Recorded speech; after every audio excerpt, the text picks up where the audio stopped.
नमस्कार, चौथी दुनिया इंटरनेट टीवी पर आपका स्वागत है। मैं हूं रितिका और स्पेशल रिपोर्ट में हम चर्चा करेंगे देश की एक बड़ी समस्या के बारे में। आज देश बेरोजगारी, भूखमरी जैसी समस्याओं से जूझ रहा है। हम दो हमारे दो का पाठ पढ़ाने वाली सरकार ने जनसंख्या को नियंत्रित करने में हाथ खड़े कर लिए हैं। हालांकि कार्रवाई कागजों पर हो रही है, जिसका कोई फायदा हकीकत में देखने को नहीं मिल रहा है। ये हम सब जानते हैं कि जब तक समाज में जागरूकता नहीं फैलेगी, तब तक इस समस्या का समाधान मुमकिन नहीं है। और जब तक लोग जनसंख्या वृद्धि के दुष्परिणाम को नहीं जानेंगे, तब तक जनसंख्या वृद्धि पर रोक नहीं लगाई जा सकेगी। आम लोगों को समझना होगा कि उनका हित छोटे परिवारों में है, मगर ये जागरूकता समाज के हर कोने तक पहुंचेगी कैसे, ये जिम्मेदारी सरकार की है। मगर जिस स्तर से भारत की जनसंख्या बढ़ रही है, उसे देखकर ये महसूस नहीं होता कि इसे रोकने के लिए कड़े कदम उठाए जा रहे हों।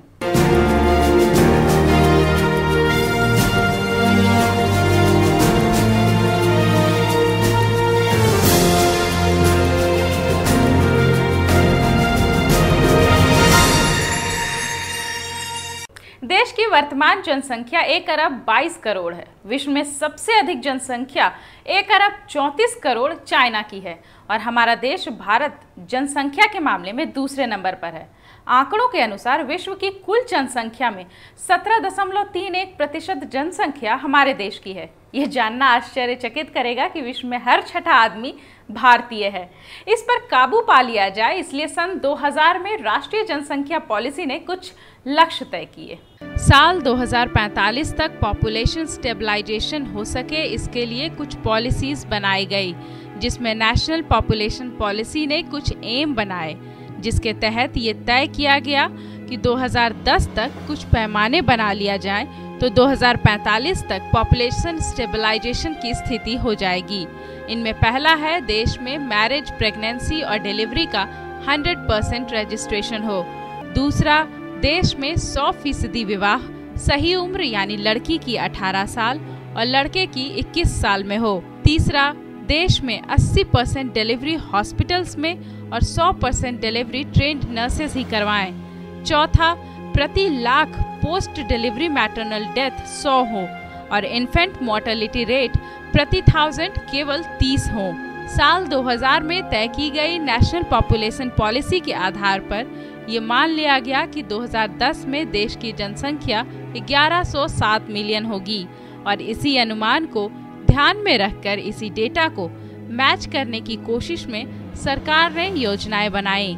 लेकिन गौर करने वाली बात यह है कि हम 2010 में होने वाले अनुमानित जनसंख्या के आंकड़े से काफी आगे निकल आए। हमने उस अनुमानित आंकड़े को 2008 में ही बहुत पीछे छोड़ दिया। इस तरह तो ये लगता है कि 2045 तक तो क्या, हम 2060 तक भी पॉपुलेशन स्टेबलाइजेशन की स्थिति तक नहीं पहुंच पाएंगे। पॉपुलेशन स्टेबलाइजेशन के लिए चलाई गई योजनाएं और कार्यक्रम का उद्देश्य था कि सही इकोनॉमिक ग्रोथ, सामाजिक विकास और स्वच्छ वातावरण सबके लिए समान रूप से उपलब्ध हो सके। लेकिन बढ़ी हुई जनसंख्या का भारी बोझ देश में मौजूद संसाधनों पर पड़ रहा है और जाने अनजाने में हम सब उस बोझ के नीचे दब रहे हैं। उसका नुकसान हमें भी उठाना पड़ रहा है, पर कैसे, ये जानते हैं। ओवर पॉपुलेशन का बहुत बड़ा नुकसान हमें झेलना पड़ रहा है और यही स्थिति रही तो आने वाले दिनों में भी झेलना पड़ेगा। देश में बनाई गई योजनाओं पर जनसंख्या का भारी बोझ पड़ता है, जैसे सड़क निर्माण, पानी सप्लाई, शिक्षा व्यवस्था और दूसरी बेसिक सुविधाओं पर इसका असर पड़ता है। ओवर पॉपुलेशन से न इनका सही तरीके से इस्तेमाल हो सका और न ही ये सबके लिए समान रूप से उपलब्ध हो सके। उम्मीद की जा सकती है कि 2030 तक हम चीन को भी जनसंख्या में पीछे छोड़ देंगे। देश का हर राज्य आकार के मामले में भले ही छोटे हों, लेकिन जनसंख्या के मामले में वो कई देशों से आगे है। मसलन उत्तर प्रदेश की जनसंख्या लगभग 18 करोड़ है, जो ब्राजील से भी ज्यादा है।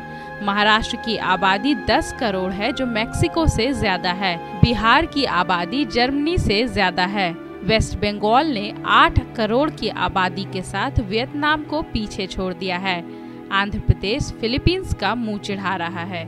मध्य प्रदेश ने लगभग 7 करोड़ की आबादी के साथ थाईलैंड को पीछे छोड़ दिया है।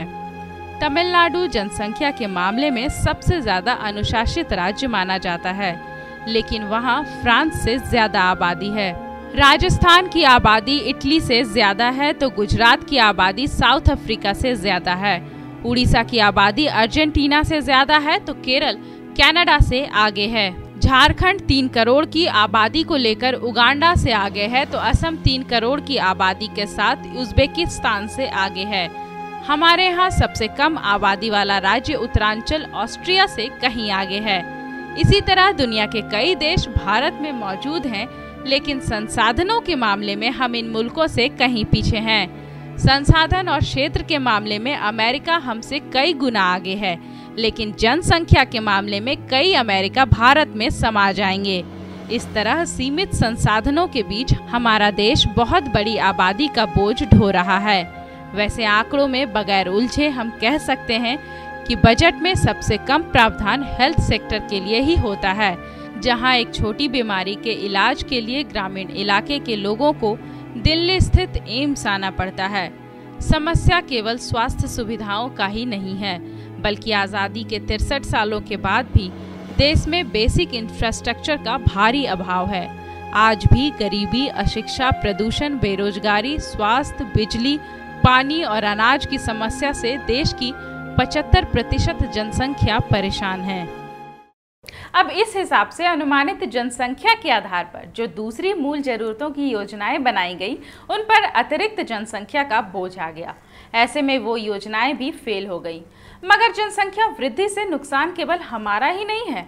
आए दिन ये सुनने में आता है कि आबादी वाले या शहरी इलाकों में बगल के जंगल से कोई जानवर आकर तबाही मचा गया है। इसके लिए जिम्मेदार कोई और नहीं बल्कि बढ़ती हुई जनसंख्या ही है। जानवरों के इस तरह की अप्राकृतिक व्यवहार सीधे सीधे ओवर पॉपुलेशन को रिलेट करती हैं। कैसे, आइए देखते हैं। बढ़ती हुई जनसंख्या न केवल मनुष्यों का बल्कि पशु पक्षियों का भी नुकसान कर रहे हैं। जैसे जैसे जनसंख्या बढ़ती जाती है वैसे वैसे रिहायशी इलाकों में विस्तार होता जाता है और खाली पड़े जमीन भरे पूरे जंगल को काटकर रहने लायक बना लिया जाता है। ऐसे में जानवरों के रहने की जगह कम होती जाती है और वो रिहायशी इलाकों की तरफ आते हैं और उत्पात मचाते हैं। भारी संख्या में जानवरों का जीवन कम जगह और अनुकूल वातावरण न मिलने की वजह से खत्म हो जाता है। बढ़ी हुई जनसंख्या की वजह से वातावरण प्रदूषित होता है और इससे पक्षियों का जीवन प्रभावित होता है। पेड़ पौधों की कमी और वायु और जल में गंदगी की वजह से भारी संख्या में पक्षियों की मौत होती है। इससे इकोलॉजिकल बैलेंस यानी पर्यावरण का संतुलन बिगड़ जाता है और आखिर में इससे नुकसान हमारा ही होता है। अनजाने में ही सही, लेकिन जनसंख्या पर नियंत्रण न रखकर हम एक खतरनाक मोड़ पर आ खड़े हुए हैं। अब ऐसे में क्या देश को नई योजनाओं की जरूरत नहीं है? इस नाजुक स्थिति पर पहुंचकर भी क्या ठोस कदम उठाने की जिम्मेदारी सरकार की नहीं है? क्या अनुमान से ज्यादा हुई जनसंख्या की बेसिक जरूरतें पूरी करने की सरकार को फिक्र नहीं होनी चाहिए? दरअसल होना तो ये चाहिए कि देश में सरकार को केवल पॉलिसी बनाने पर ही नहीं बल्कि उसके इम्प्लीमेंटेशन पर भी ध्यान देना चाहिए। इसलिए ज़रूरत है कि सरकार कार्यपालिका और वैसी एजेंसियों को जवाबदेह बनाए जिनके ऊपर इन योजनाओं को लागू करने की जिम्मेदारी है। समाज की एक बड़ी समस्या को लेकर हमने अपनी फिक्र जाहिर की। थोड़ी जिम्मेदारी आप भी निभाएं, जनसंख्या रोकने को लेकर अपने स्तर पर जागरूकता फैलाएं। फिलहाल इस कार्यक्रम में इतना ही। रितिका को इजाजत दीजिए। नमस्कार।